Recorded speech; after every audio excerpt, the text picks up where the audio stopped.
It was 3:07 a.m. when the doorbell rang not once, but in a frantic pattern like someone was in danger, or pretending to be. I was half asleep, groggy, but something felt immediately off. No one comes to our neighborhood at that hour, and definitely not dressed in dark uniforms with fake-looking badges that barely caught the porch light. They claimed they were from the HOA security team, saying there was a neighborhood emergency. But the thing is, we don't have a 24/7 HOA patrol, and everyone in the area knows that. My dad, a retired Navy SEAL, was already up. He doesn't sleep much. Years of missions made him light on rest, but heavy on instinct. And something in his gut told him this wasn't right. He motioned for me to stay behind the couch while he crept toward the front window. Through the crack in the curtain, we could see them 3 guys in mismatched tactical gear, none of them with real identification. They weren't acting like professionals. They were pacing, whispering. One of them kept checking a tablet like he was trying to look busy. That's when one of them started to jiggle the doorknob. My dad whispered, "They're not who they say they are. Stay low." He didn't wait. He moved fast and quiet, the way he probably had 100 times overseas, and retrieved his legally owned firearm from the locked case near the hall closet. As soon as he clicked it shut, a loud crash came from the back patio door. They were trying to force their way in. That's when everything changed. The calm broke. Years of training kicked in. What happened next wasn't just self-defense, it was survival, and it unfolded in seconds. But the part that still gives me chills, what they were really after wasn't money. It was something way more personal. To understand why they came that night, you need to know a little about my dad. He's not the kind of guy who brags, but around here, everyone knows who he is. 20 years in the Navy SEALs, most of it classified. He retired quietly, moved us into a quiet neighborhood, and tried to live a normal life. But normal doesn't follow people like him. A few months before the break-in, he'd been contacted by someone from his past, an old teammate who'd gone off the grid. They met once in a diner on the edge of town. I only heard part of the conversation, but I remember my dad saying, "That stuff should have stayed buried." Whatever it was, it clearly hadn't. Not long after that, weird things started happening. Mail showed up opened. A car followed us home one night and sped off when my dad tried to confront the driver. But the worst part, a small box left on our porch with no return address. Inside, it was a flash drive, and when my dad plugged it in, his face changed. He never told me what was on it, just said, "We're being watched." So when those so-called HOA security guys showed up at 3 a.m., we knew it wasn't random. They weren't burglars. They weren't even pretending to steal. They were searching for something. My dad believed it had to do with the drive. He had moved it to a different place in the house a few days earlier, just in case. The way they moved through the yard, the signals they gave each other, this wasn't some rookie operation. They had training, maybe not SEAL level, but close enough to be dangerous. And as they pried open the patio door, I realized something that made my stomach drop. They weren't here just to scare us. They were here for him. The sound of the glass cracking felt louder than it probably was. My dad didn't flinch. He just signaled for me to stay put and move toward the shadows near the kitchen. He knew every inch of the house, every creaky floorboard, every blind spot. I kept low, heart pounding, phone in my hand, but no clue if calling for help would even matter. At that point, who would believe 3 fake HOA cops breaking in at 3 a.m. looking for something we didn't even fully understand? From the moment that flash drive showed up, he'd been on edge. He never left it in the same place for more than a day. One time I saw him hide it behind a vent in the hallway. The next time, under the floorboards in the garage. He never said what was on it, but it clearly wasn't just old photos or military files. Something about it scared him more than any mission he'd ever been on. As the men came in, they split up. One stayed near the back door. The other two moved fast, like they'd done this before. They didn't speak much, just used hand signals. That's when I realized they weren't just looking for an object. They were looking for my dad. One of them whispered into a radio, "No eyes on target yet," moving toward primary room.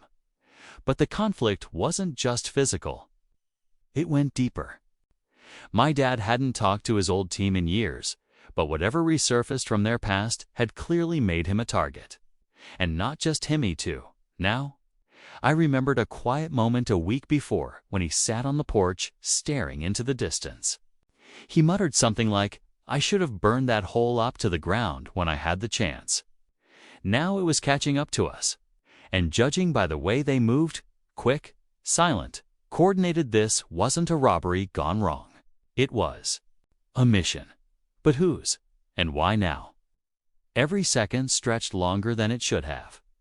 My dad moved like a shadow, positioning himself near the kitchen archway, silent, completely focused. The intruders were inside now, spreading through the house like they knew the layout or had studied it. One moved toward the office, another went down the hallway, and the last stayed near the dining area, covering their six. From where I crouched, I could see a corner of the flash drive peeking from behind a loose floor tile. They hadn't spotted it yet, but it felt like just a matter of time. Then I heard it. A whisper through one of their earpieces. "Target is military. Assume trained. Proceed with caution. Take him alive only if secure." Who were these guys? They weren't thieves. They weren't even pretending anymore. Whoever sent them knew exactly who my dad was, and clearly, they wanted something only he had. Maybe it was the flash drive. Maybe it was something else. But they didn't know him like I did. They didn't know that the quiet man in cargo pants and a faded hoodie, standing in our kitchen, had been behind enemy lines more times than anyone should be. And right now, they were stepping into his zone. One of the men entered the living room, scanning with a flashlight, unaware how close he was to me. I held my breath, staying perfectly still as he passed by the couch. If he turned his head even slightly, he'd see me. I could feel my heart beating in my throat. Just then, a low sound came from upstairs. Not loud, but enough. The guy froze. His radio crackled again. Movement on second floor. Possible asset retrieval. I caught the look in his eyes, alert, calculating. They weren't just hunting. They were on a mission, and upstairs was where my dad had just gone. I waited until the man passed fully by the couch before sliding slowly onto the floor, moving on instinct more than anything else.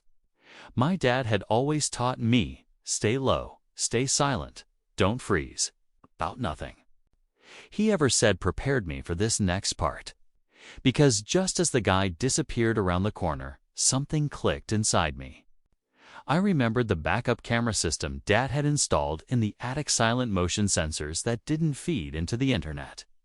Only to a private screen hidden inside his old footlocker.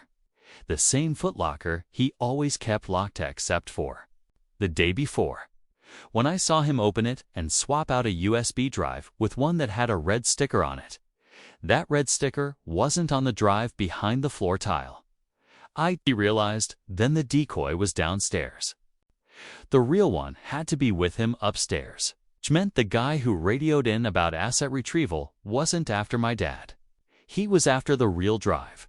But before I could do anything, a strange voice crackled through one of their radios. Not one of the intruders. This one was deeper, colder, and came through distorted. Unit 4. Confirm location. If compromised, initiate blackout protocol. Blackout protocol. The lights flickered. A sharp, high-pitched pulse sounded for half a second, and then everything went dark. Not just lights, but power. Cameras, even my phone lost signal. Full system shut down. They had a jammer. I stayed frozen, trying to process, when the guy upstairs shouted, "A key's gone, target, move to the attic." Repeat, target is in the attic. That was impossible. The attic didn't have an entrance from inside the hallway.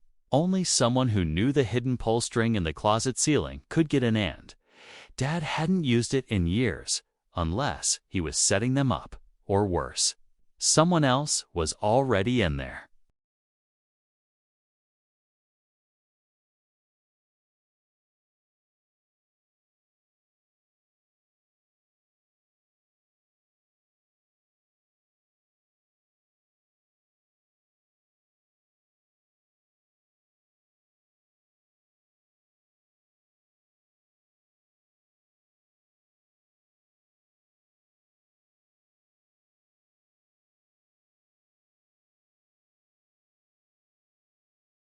A crash rang out from upstairs, fast, like someone had just been tackled hard.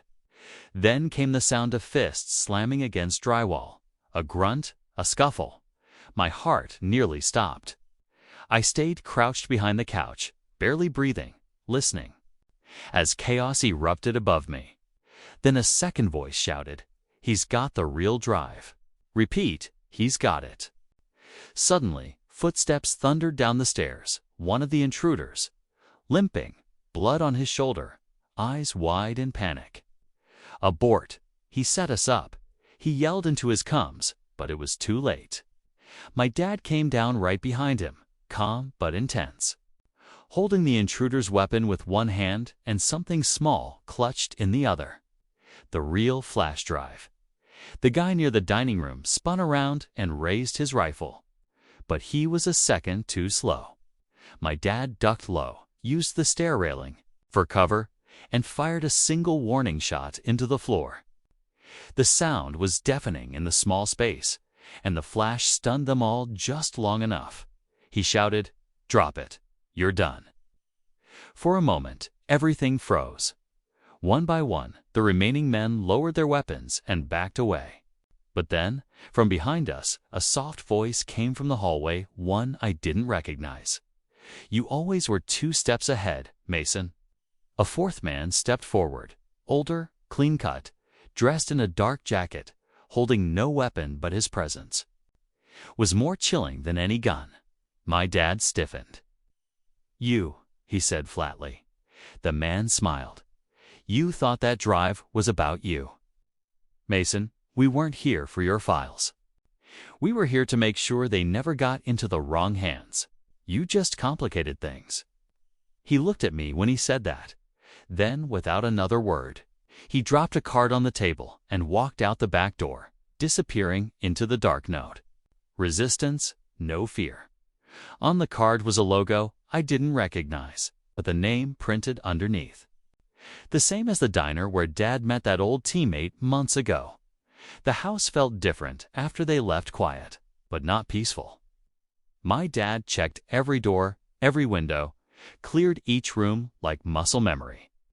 Then he finally looked at me, the tension in his face softening just slightly. "It's over," he said, but we both knew it wasn't. Not really. The flash drive was safe for now. He wrapped it in cloth and locked it back in the footlocker, then pushed it under the bed like it was nothing more than a box of old tools. I picked up the card the man had left.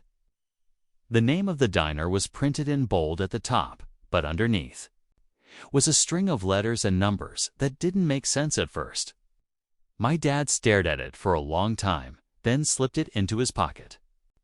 "That's not just a contact," he said. "It's a message and a warning." In the days that followed, we didn't talk much about that night. The power returned. The police report was vague. Attempted home invasion, nothing more. My dad didn't press charges. He said people like that don't leave paper trails. And pushing too hard only opens more doors we might not want opened. But something changed between us. I started to see him not just as my dad, but as someone, still fighting battles long after the battlefield moved.